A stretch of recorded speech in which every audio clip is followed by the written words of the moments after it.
ഈശോ മിശിഹായിക്ക് സ്തുതിയായിരിക്കട്ടെ. വിശുദ്ധ മർക്കോസ് അറിയിച്ച സുവിശേഷം 3-ാം അധ്യായം 8-ാം വാക്യം. ധാരാളം ആളുകൾ ഈശോയുടെ പ്രവൃത്തികളെ കുറിച്ച് കേട്ട് അവന്റെ അടുത്തെത്തി.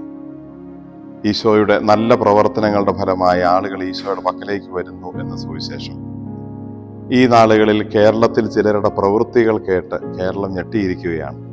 ചെന്താമരയുടെ പേരും ഗ്രീഷ്മയുടെ പേരും പ്രധാന അധ്യാപകനെ കൊന്നുകളയുമെന്ന് ഭീഷണി മുഴക്കിയ +1 വിദ്യാർത്ഥിയുടെ പ്രവൃത്തിയുമൊക്കെ കേരളം ഞെട്ടലോടെയാണ് കേട്ടത്.